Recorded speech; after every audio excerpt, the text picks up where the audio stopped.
Today, let's talk about solving right triangles.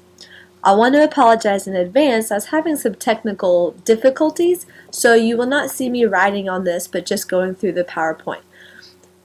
So again, I apologize in advance. So if you know, San Francisco, California has very steep streets. They actually use trig to help figure out the grade of those hills. So let's start looking at how to find the angles in order to do this. If you remember, we can use our trig ratios. Hopefully you're writing SOHCAHTOA across the top of your page. Well, if we're wanting to use the cosine of A is 24 over 25, we need to determine whether angle 1 or angle 2 really is angle A. So if you start writing your trig ratios, remembering that cosine is adjacent over hypotenuse, look at angle 1. The adjacent side is 1.4 and the hypotenuse is 5. So if we were to write an equivalent fraction, multiply both the numerator and the denominator by 5, you get that the ratio is 7 over 25, which does not match what we were given of 24 over 25. So let's look at angle 2. Angle 2, the adjacent side is 4.8, the hypotenuse is still 5. Writing the equivalent fraction, you get 24 over 25. Therefore, we realize that angle A is really angle 2. Now going back to our fractions, we could have divided 1.4 by 5 and gotten a decimal, which means we need to take the original 24 divided by 25 and get a decimal as well. If they match, you know the angles are the same. So now is your chance to try. Take a moment, pause the video, and figure out whether angle 1 or angle 2 really is angle A. So when you have done it, hopefully you wrote your sine ratio, which is opposite over hypotenuse. And when you did the sine of angle 1, notice there's a decimal, divide it out, you get 0.88. The sine of angle 2 is 14.4 because that's opposite over the hypotenuse, 30.6. When you get your decimal is 0.47. So when you divide 8 by 17, you get 0.47. Therefore, angle 2, again, is angle A. Well, now that we know our trig ratios, we can actually find both acute angles and the side lengths. So depending on what you have, depends on what method you use. Notice here in triangle TSR, you have two sides of a right triangle. So you could just use Pythagorean theorem to find the length of ST. So we get that ST is approximately 2.74. And since it did say round the lengths to nearest hundredth, we leave it like that. Now that we know the side lengths, we need to use our trig in order to find the measures of the angles. Looking at angle R, we have chosen to use cosine, which is the adjacent side of 5, and over the hypotenuse 5.7. Make sure your calculator is in degree mode. Hit second cosine, 5 divided by 5.7, and rounding to the nearest whole degree, you get the angle R is about 29 degrees. So now, to find angle T, we could use a trig function again. Or you could remember that angles R and T are going to be complementary since they are the acute angles of a right triangle. So we can do 90 minus 29 and we get that angle T is 61 degrees. By doing these 3 steps, we have now found all the missing information in the right triangle. Not too bad, stuff that you know how to do.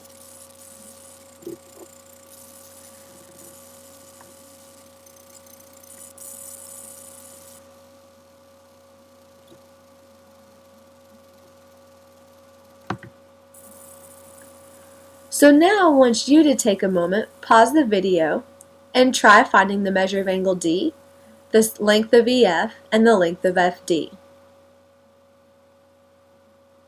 So now that you've done it, let's see how you did. Hopefully you saw the easy way of finding the measure of angle D, and you subtracted 90 minus 58 to get that angle D is 32 degrees. Then hopefully you set up your proportion. You got tangent of 32 degrees equals EF over 14, remembering that the tangent is the opposite over the adjacent. And when you go to solve that, you get that EF is approximately 8.75. You now have two sides of the right triangle. You could use Pythagorean theorem in order to find the length of FD, or you could use another trig ratio, using either sine or cosine, because now you want to find the hypotenuse. Let's take a look at the Pythagorean theorem. We get that DF is approximately 16.51. Now, you could go back and realize, hey, I didn't use the acute angles for angle D, but now that we know side lengths, we can use our trig functions in order to find the angle measure. You're still going to get the same answer. But make sure that you get the angle D is 32 degrees, EF is approximately 8.75, and DF is approximately 16.51. If you have any questions on how to do that, make sure to write it down in your notes. Let's take it to the coordinate plane. We want to find the side lengths to the nearest hundredth and the angle measures to the nearest degree. We're not given any length now. But once you graph it, you should see three measurements right off the bat. You should see that angle P is our right angle. You should also notice that PQ is 5 units long. And then you should also notice that PR is 7 units long. Just by counting the horizontal and vertical spaces. Since we know two sides of a right triangle, we can use Pythagorean theorem to find the hypotenuse. Or you could use the distance formula. Either way, we get that it is approximately 8.60. To find the angle measures, we have to use our inverse trig. Hopefully you see that angle P is our right angle. From there, we could use the inverse of tangent since we know that PR is 7 and PQ is 5.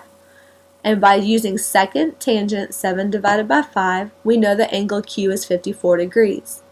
Now we could use another trig function to find angle R, or you could remember that the acute angles of a right triangle are complementary, so 90 minus 54 is 36 degrees. You're done finding the 6 measurements of this triangle. So now back to our roads of San Francisco, we've talked about finding the angle of a right triangle given certain side lengths. So when you're driving on mountains, you see a lot of these signs about a section of a road that has a 7% grade or a 32% grade. Well, what does that mean? It means that that 7% is the same thing as 7 out of 100. Or in other words, that for every 100 feet of horizontal distance, the road rises 7 feet. So from there you can draw a right triangle. So AB is our horizontal distance of 100 feet, BC is that vertical rise or that 7 feet. And if we want to know to the nearest degree what angle does the road make with the horizontal line, looking at our picture, AC is our road. So we want to find angle A. To do that, we need to use inverse trig since we are given, or inverse tangent, sorry, since we are given the opposite and the adjacent side. So when you write out your equation, all you'd have to do in your calculator is second tangent 7 divided by 100, and we get that angle A is about 4 degrees. So that way you know whenever you see a sign that the road has a 7% grade, we know that the angle of elevation is approximately 4 degrees. So now I want you to try it. Baldwin Street in New Zealand is the steepest street in the world. It has a grade of 38%. So what kind of angle does Baldwin Street make with a horizontal line? Pause the video and calculate that angle. So let's see how you did. Did you change your percent to a fraction? From there, drawing your picture of your right triangle with your horizontal distance of 100 feet and your vertical distance of 38 feet. Since we have opposite and adjacent, or two legs of the right triangle, we know we have to use inverse tangent. When you type it in your calculator, you should get that it's about 21 degrees. So finding the angle measures of a right triangle is pretty simple using your inverse trig functions. So now I would like to thank Westerville High School for making this video. Good morning, guys. I am so excited because we are finally going to start our unit on trigonometry this morning.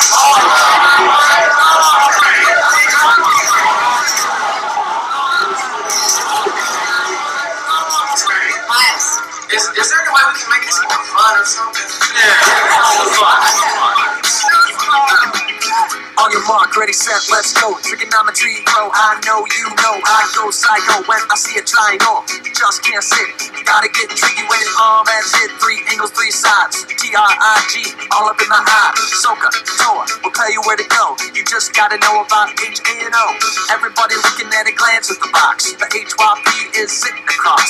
Theta, theta, is that the eta, eta? What's on it? For the look, I don't mark it. Side you ain't touching is the O-P-P. Making it tricky, we want you to see. Yo, what's that last side you say? Ha-ha, it's gotta be the ADJ. Get tricky. Get tricky. Get tricky. Get tricky.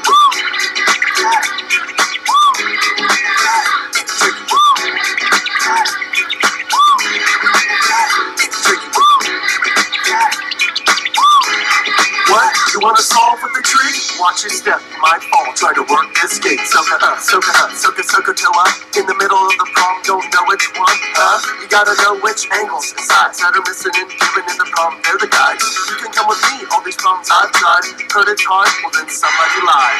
And Soka helps you to study, so you know when to use each one. If you got the O and HYP, so let's you know that's the way to go. Let's say now you got the HYP and the ADJ, then cosine's the way. Yes, y'all. But there's one more. You got the legs? That makes it tan. Getting tricky with it. Getting tricky with it. Getting tricky with it. Getting tricky with it. Roll with me right now. If you need a side, you gotta know 2 things. Okay, let's ride. You need an angle and one of the sides. Issue is, where does X reside? See it up high, that's how you know to multiply. So easy, you get it on your own first try.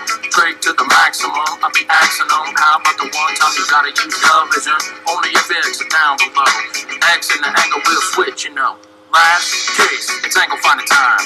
So let's get it, trust. The data is the goal, get it alone. Calculators will know when I say go.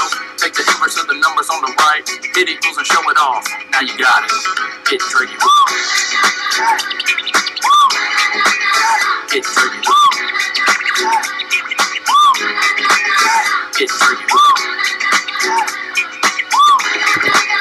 Get tricky.